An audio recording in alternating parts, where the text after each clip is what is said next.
7 Days to Die ha pasado por muchos cambios durante estos 10 años, pero desde sus últimas actualizaciones, como su lanzamiento oficial y la versión 2.0, el juego ha cambiado su identidad por completo, generando una división muy grande entre su comunidad. Es por eso que en este video te mostraré todos esos cambios que lo hicieron convertirse en algo completamente diferente.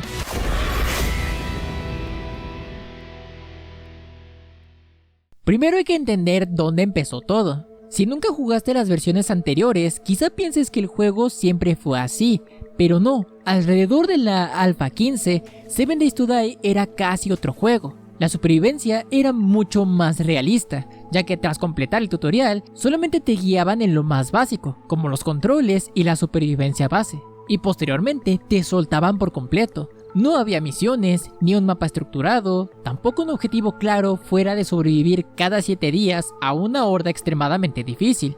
Asimismo, también en aquella época existía un sistema de perks tipo RPG, aunque no te encerraban en un rol específico. Por ejemplo, podías construir, pelear, saquear o combinar todo sin sentirte castigado por no especializarte desde un inicio.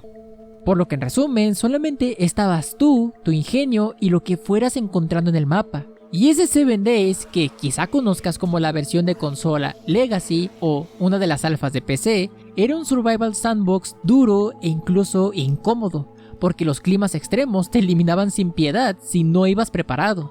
El calor te deshidrataba, el frío te congelaba los huesos y la ropa mojada te enfermaba. Había muchísimas opciones de ropa, tanto para protegerte del clima como para usarla como armadura o cosmético, y cada elección contaba.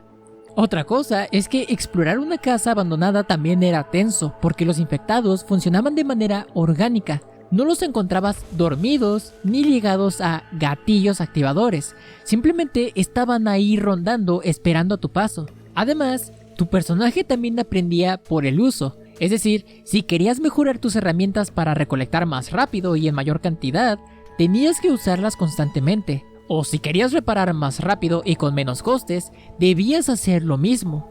Por lo que no tenías que desbloquear perks con libros para poder fabricar cosas básicas, como una carne a la parrilla o huevos con tocino.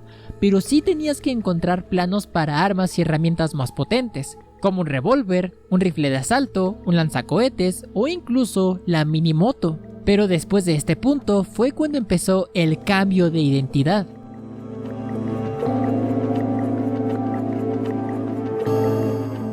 Prácticamente desde la Alpha 21 hasta las versiones oficiales 1.0 y 2.0, 7 Days to Die dejó de ser un survival sandbox inmersivo y realista, donde si tenías carne cruda en el inventario, ni el sigilo te salvaría de ser detectado. Te enfermabas por comer un huevo crudo, recuperabas la jarra vacía de agua tras beberla y no desaparecía del inventario. Y todo eso para convertirse en un RPG con supervivencia mucho más guiada, rígida y dependiente del azar. Por ejemplo, hoy para fabricar herramientas avanzadas o mazos de mejor calidad, debes primero desbloquear el plano de la receta o el perk correspondiente. Y muchos están bloqueados tras libros específicos, y si no los encuentras saqueando, tienes que comprarlos o ganarlos a través de misiones.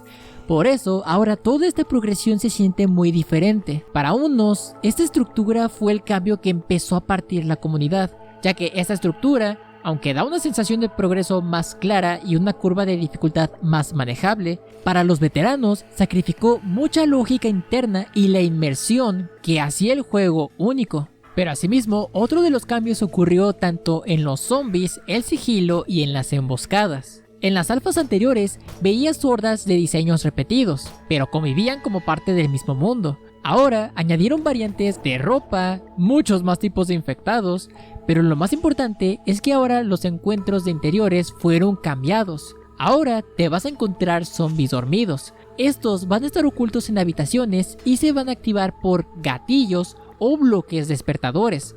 Por ejemplo, si pisas un bloque, al abrir un contenedor o atacar a un infectado, puede derribar un techo falso, abrir una puerta o simplemente despertar a los zombies que estén por la zona, y todos mágicamente sabrán dónde estás e irán a atacarte. Y ese susto va a dejar de ser emergente y pasa a ser un momento programado. Si sueles ir directamente a los golpes, esto te va a facilitar mucho el combate porque te va a juntar a todos los infectados. Pero si eres alguien que le gusta ir en sigilo, créeme que te lo va a complicar por completo. Y muchas veces hasta te lo va a inutilizar. Y otra de las cosas que cambió muchísimo a comparación del original fue el sistema de la construcción. Y es que antes en las alfas directamente tenías que buscar en toda la interfaz el objeto que tú querías construir y directamente fabricarlo. Sin embargo, esto ya va a ser mucho más sencillo, ya que automáticamente vamos a tener bloques base que vamos a poder construir o fabricar, pero que antes de colocarlos vamos a poder abrir un menú para poder seleccionar la forma, el tamaño, la rotación y todo acerca de la estructura que queramos construir. Pero ¿cuáles fueron los motivos que impulsaron a todos estos cambios? Pues el primero de ellos es el cambio de motor a Unity 2022.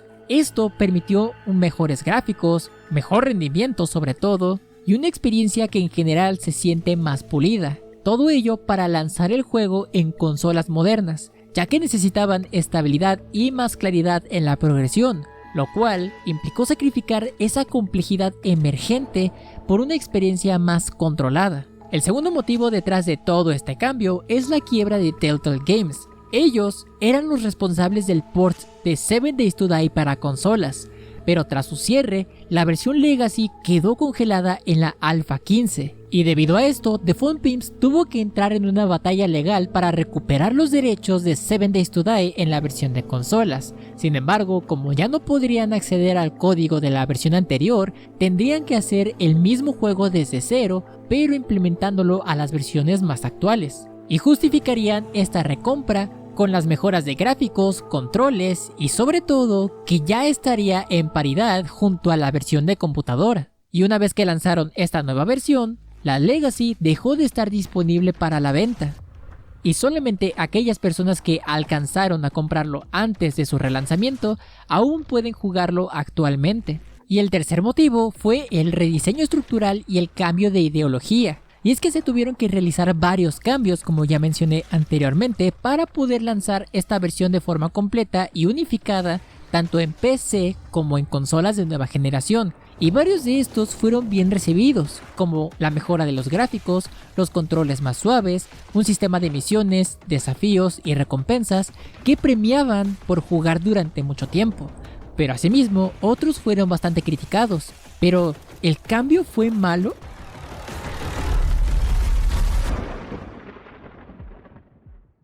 Muchos nuevos jugadores disfrutan de esta estructura actual con gráficos mejorados, progresión ordenada y tutoriales más claros, pero para los veteranos que jugaron en la Alpha 14, 15, 16 o incluso antes, sienten que el juego perdió su alma en favor de hacerlo más vendible. Por eso, muchos llegan a recurrir a los mods como Darkness Falls, Undead Legacy y vuelven a versiones viejas en Steam para poder restaurar esa experiencia más cruda. Aunque también hay veteranos que verdaderamente disfrutan estas actualizaciones. Hoy, 7 Days to Die ya no es el juego rudimentario que muchos conocieron. Tampoco es un survival puro. Ahora es un título más pulido, directo y con progresión enfocada a largo plazo.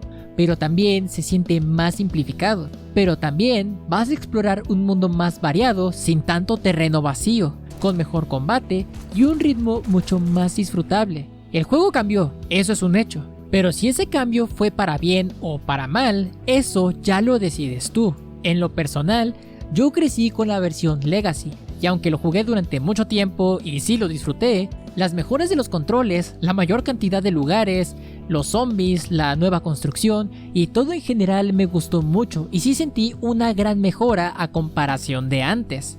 Sin embargo, lo único que sí no me gustó fue la actualización 2.0 y el nuevo sistema de climas y progresión, que por cierto, si a ti no te gusta este nuevo sistema, también lo puedes llegar a desactivar directamente en el menú. Sin embargo, me gustaría saber tu opinión al respecto acerca de este juego y su situación actual en la caja de comentarios. Así que pues nada, espero que les haya gustado muchísimo este video. Si te gustó, te sirvió o te interesó, te invito a que dejes tu delicioso like, ya que con esto nos demuestres de que quieres ir viendo más contenido como este. Ahora sí que pues sin más, nos vemos y hasta la próxima.